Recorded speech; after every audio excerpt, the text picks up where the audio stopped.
It is a business that is quite literally growing like a weed. Sales of legal marijuana tripled in 2015 compared to a year earlier to pass the billion-dollar mark.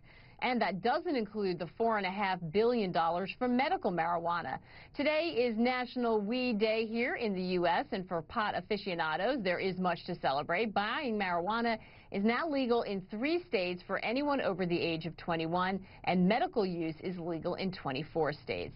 So just how big could this industry become? Troy Dayton is chief executive at the ArcView Group, which provides research on the marijuana business. He joins me from San Francisco. Troy, it's so great to see you this morning. Thank you so much.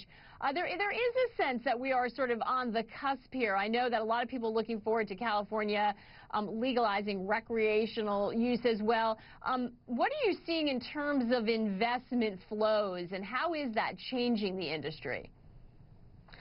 Yeah, investors are very excited about the industry. There is an increasingly larger investment players getting involved in the space, but it's still relatively smaller players. You're not seeing institutional money, you're not seeing big multinational companies, and what that's making possible for smaller investors and for entrepreneurs is an opportunity to take a crack at a multi-billion-dollar market before there are huge players involved. And most of those players are staying out because there's still some challenges with federal law, but we've got a market that's growing at a 31% compound annual growth rate between now and 2020, and you know, that's a remarkable business. It is remarkable, especially at a time when everyone's chasing yield. I mean, when you're the first in, it usually means you're taking on outsized risk.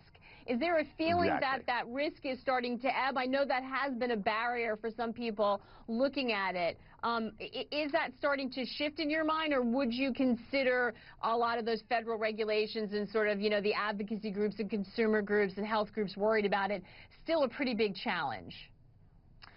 Certainly there are huge challenges in this marketplace, and I think most people who are investors or entrepreneurs in this space are doing so with the belief that they're looking at the polling numbers, and also they believe personally that they want to see cannabis legalized, and so they see it as an impact investment. But they believe that these barriers are going to be lifting soon. I mean, even just this November, 9 states will be voting on some form of cannabis legalization.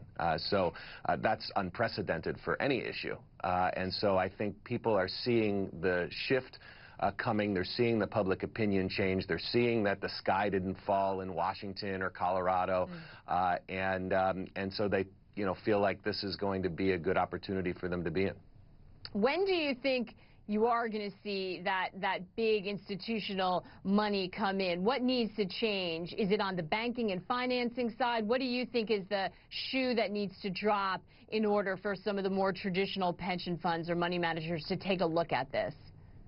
Yeah, I think we'll start to see a big wave come in once banking and the IRS rules around how they treat cannabis-related businesses, and then also after Election Day, presuming these ballot initiatives can raise the money that they need to succeed. I think that that'll bring a whole new group of people in once they see how these ballot initiatives have fared.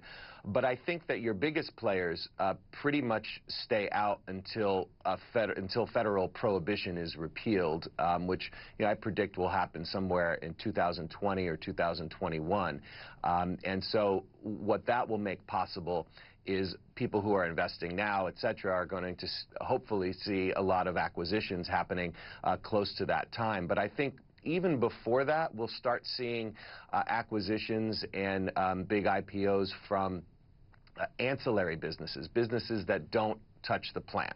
So, you know, in the gold rush, it was the, you know, people who made the picks and shovels and the jeans who did so well, and we're seeing that in this market as well, whether that's point of sale software or extraction equipment, hemp, you know, you name it. There's a whole wide range of products and services that surround this industry where there's a lot of pent-up demand because of 75 years of prohibition. Troy, you bring up a great point, and perhaps that is the safest way to play it as we wait for that